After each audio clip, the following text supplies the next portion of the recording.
Hey guys, and welcome back to Ape Escape. We're heading to a new era today. Seems to be a running theme with these parts, but I'm not complaining. Especially not today, as we get to go to the Ice Age, the physical embodiment of one of my favourite video game tropes, New Freezeland. But first, a brief explanation of what the fuck you're doing here. You see, Spike, when water reaches a certain temperature, it solidifies, turning into the phenomenon known as ice. Spike, ice is cold. Just so you know. It is the opposite of hot. By the way, Spike, you know you've been swimming in all of these oceans? Don't fucking do that here, you'll die! Alright, we have 5 monkeys, the average. Yeah, it sticks with 5 for about the middle third of the game, and then it starts rocketing up again as the levels get bigger and bigger. Oh shit, can't wait to have to collect 7 monkeys in each level. Oh boy. Oh, ice levels, snow levels, they're all good in my book, really. Ice levels are easily my favorite trope. I just love the way they look. I love snow. Maybe it's because I'm from the south where there isn't a lot of snow, even during the winter. Yeah. So, you know, seeing it is always just pleasant to me. It's bright, it's blue, it's white. It's just happy, fun times are ahead. Usually a purveyor of great music as well. And this is no exception. So, what can we expect from New Freezeland, mate, in terms of, like, monkeys and whatnot? Are there many alert ones? Are there any specifically tricky ones to get? What's the dealio? It's just the usual types we've seen up till now. They're all wearing jackets, so that helps. Okay. Unlike Spike. Well, you know, Spike, he has, like, friggin' mini suns with him. He's hot enough. Just harnesses the power of explosive pellets to keep warm. I think you made him mad, Chef. Yeah, I want to show off that Hanna-Barbera pterodactyl screech. Oh, that's totally what it is. Also, it's kind of weird that this pole I was climbing up, it's 2D for some reason, even though it's modeled, because if you move the camera up and down, it kind of moves, but if you rotate it, it just kind of rotates with the camera. It's kind of weird. It's very bizarre how they've like rendered the poles in this game, because yeah, as you say, they are 3D, because obviously you can wrap around them, but they seem to have rendered them as 2D. It's really bizarre. Professor, please, I'm not lost. I'm just taking a shortcut. Yeah, that's a bit presumptuous of them, putting that there in like a dead end and whatnot, and then saying you're lost. Bitch, I'm going my own way, okay? And I will not use the monkey radar, stop shelling it! So this machine up here, we gotta use it to get to a monkey that's higher up. But there are these fan blades on top of it that you kinda have to jump over, otherwise they'll hit you. But if you destroy the machine from down here, just gotta get it just right. Oh, you crafty bastard. That monkey was none the wiser. That monkey's just there like, hang on a fucking minute. So now it's just a little safe ride all the way to the top. Good shit.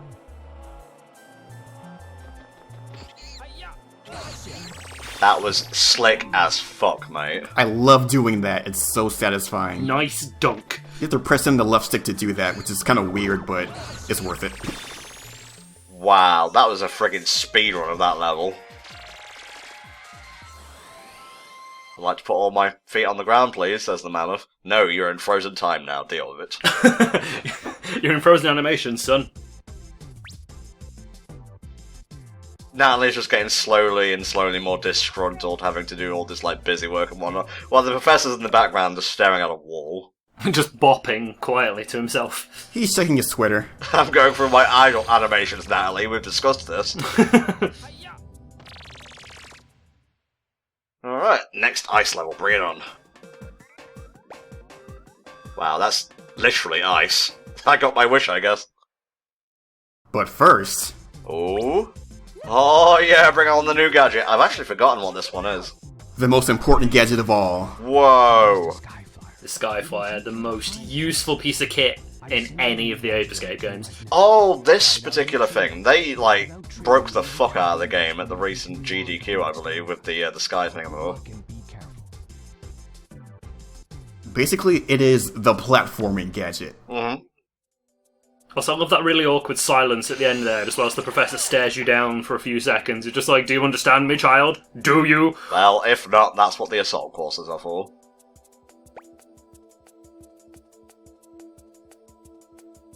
Okay, now we're really getting into like advanced use of the second stick here. Mm-hmm. You just rotate it and you go higher.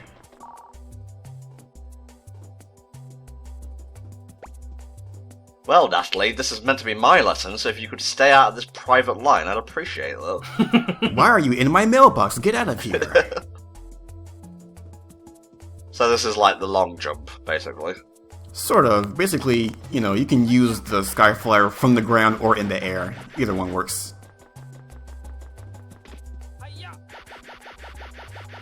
Professor's like, I was going to put spikes in the pits to maybe spice this up a bit. And no, I don't mean clones of you spike, I mean actual metal spikes with really sharp points. But that wasn't in the budget, and I kept getting all these complaints from Spike's parents about it not being safe or some crap, so yeah, just went with, like, safe things to land on. Oh, we're slowly getting to 7 monkeys per level, lads. It's ramping up. Slowly turning the dial. Oh, shit! Oh, that popping. It's PS1-tastic. So now that we have the Skyflyer, this is my usual setup. You got the Sun Club, the Time Net, Slingback Shooter, and Skyflyer. That's my go-to gadget selection. Reminds me of when I played OG Wind Waker, you know, the GameCube one. I had, like, the sail on Z, I think on X I had the Wind Waker, and on Y I had the grappling hook. Because I was mostly sailing looking for treasure, you know. It's not important to Ape Escape as a whole, but it's a tidbit I feel some viewers will appreciate. And if not, too bad, this is my channel, you'll have to deal with it. Also, you can actually use the Skyflyer as a weapon in a way, where if an enemy is above you and you use the Skyflyer below them, it'll hit them, but it doesn't do a lot of damage. Yeah. It's kind of weak. Also, it just seems to make more sense to use the stun baton and whatnot, because I imagine by the time you maneuver underneath an enemy, they'll already have noticed you. Yeah.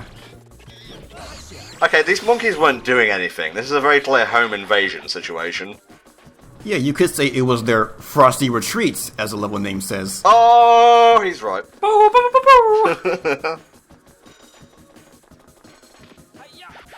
Very vertical level this time around. And you got the right gadget for the job, too. Mm-hmm. Suppose that's why it's vertical. Answer my own question there, Ruben. Ape Escape is very much from the school of vintage platforming, where it's just like, you've got a thing that helps you in levels, here's a level to teach you how to use it properly. Mm-hmm.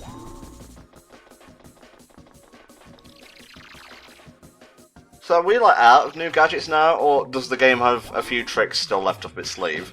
No, we still got a few to go. Wow. I think this is where my memory of the game actually starts to cut out a little bit, because I vaguely recall the rest of New Freezeland, but after that it's kind of a blur. Fair enough. Like I said, it's a learning experience as well as an entertaining one for the viewers. I think there's 2 or 3 gadgets left over, so they have kind of thrown them all at you to start with, and then they'll slowly trickle them out as you go. But the ones we have right now are pretty much the most important, though later Yes. ones are kind of gimmicky, but we'll get to that when we get to that. Well, if they're the fun kind of gimmicky, I'll give them a pass. If not, they go straight in the menu and we never see them again. Wow, that was a bit extreme, don't you think? Well, I was just showing off how the explosive rounds do more damage than the stun club. Mm. Yes. Yes. Quite. It was an educational massacre. Yeah, what else can you say when an enemy just explodes before you then? Yes. Whoa, okay. Calm it down, spikes on walls. Yeah, I don't know why they're just living spikes coming out of the ice. That wasn't in the history books. Well, when in doubt, blame it on Spectre. He's the one messing with time. Pretty much.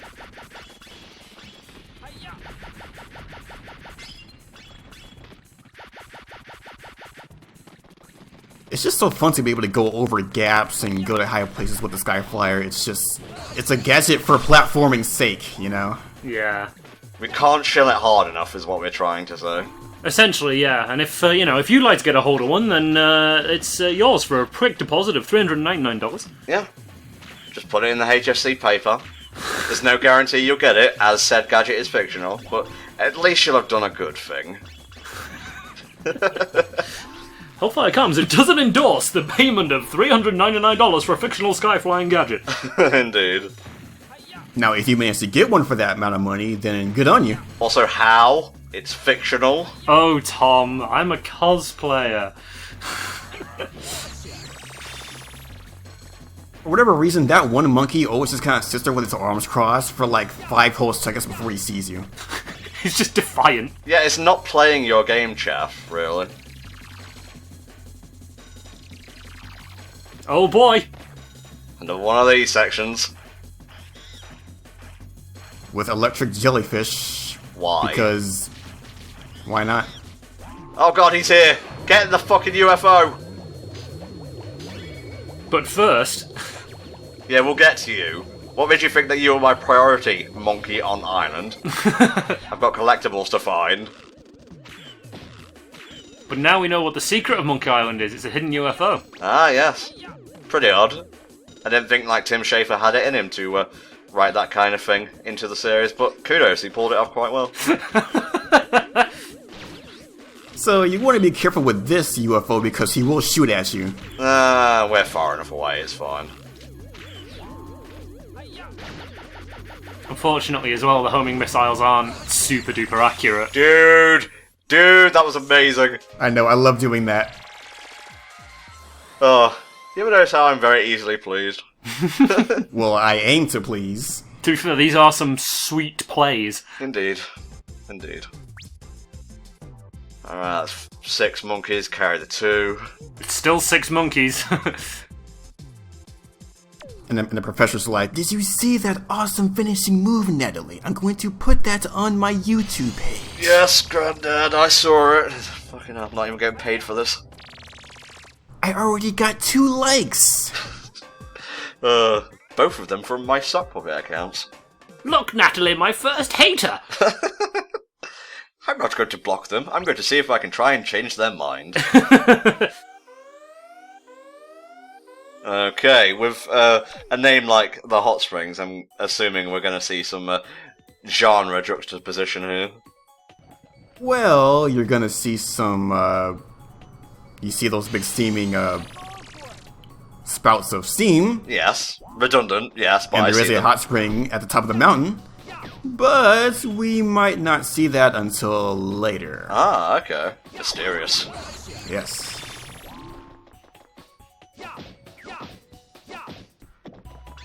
Those snowmen are kind of weird because, like, there are some enemies that have very odd hitboxes where the Sun Club might not hit them even if you're right up in front of them, and sometimes you might get hit. Uh-huh.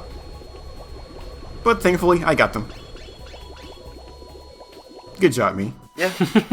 Go, chef. Oh, here we go. Oh, look at that. Beautiful. That was a lucky one because when I did my first, like, practice run of this game, that thing almost killed me. He'll throw bombs, missiles, machine guns, the whole 9 yards. He was prepared for Spike, really. Yeah, that one monkey is very, very particularly tricky. Because he runs quick and shoots hard. Okay, an ice column. Launch something heavy and smash it. Something heavy, like a polar bear, perhaps? A disappearing polar bear. He only exists within the draw distance. I love the squeak of shoes on this ice. Oh, that's what that is. Yeah. What's it with polar bears in PS1 platformers? Because Crash does this as well. Notably in Crash 2. Yeah, but in Crash, at least you get to ride it and, not cruelly beat it around the face. Well, different interpretations. And of course, also, these polar bears will attack you if they get the chance. Don't give them that chance. Yeah, just keep stunning them, basically. 2 hits against the columns and they'll break. Nice. That's weird. Usually it's free. They're being merciful. Yeah, I'm not complaining because it's less effort. Polar bears are big and heavy, Tom. That's...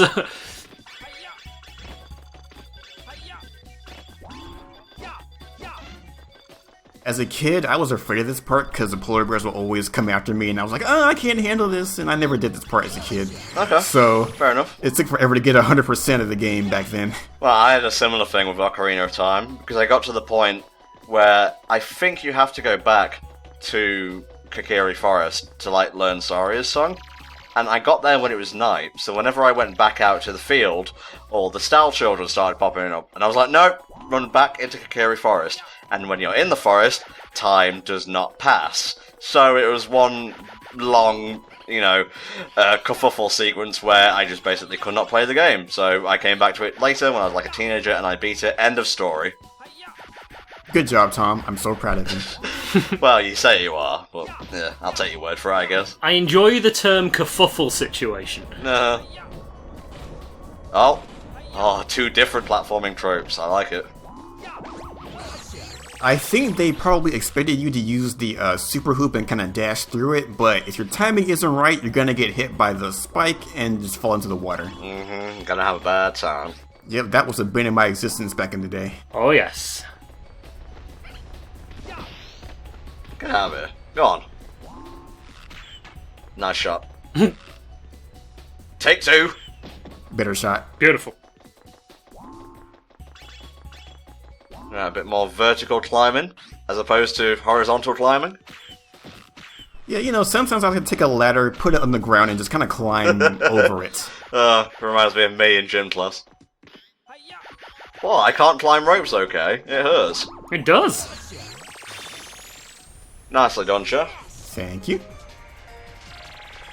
Now, I'm seeing we've got like a couple minutes left, so are we going to encounter Jake again? What would give you that impression, Tom? I don't know. Just my experience with timing playthroughs. I guess we'll see. Yeah, well done, Spike. Well done. I like alternate character interpretations. It's funny! Speaking of things that are funny, this guy thinking he's cool. I've been waiting for this for a long time. With his blue ponytail. No longer are you a stadium, you are a gladiator. They're just basically the same thing then. It's literally the same thing, yeah. With a different name, okay. Except this time you get a Skyflyer. Skyflyer, yeah! Nice. Which apparently warranted a different name. Vertical attack. Yeah.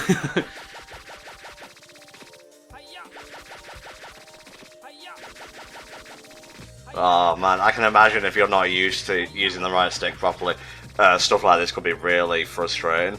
And you'll notice that if you're still using the Skyflyer, when you get to the ground, you stop moving, but if you let go before you hit the ground, you'll keep running. Ah, okay. Jesus. I felt that in my cojones.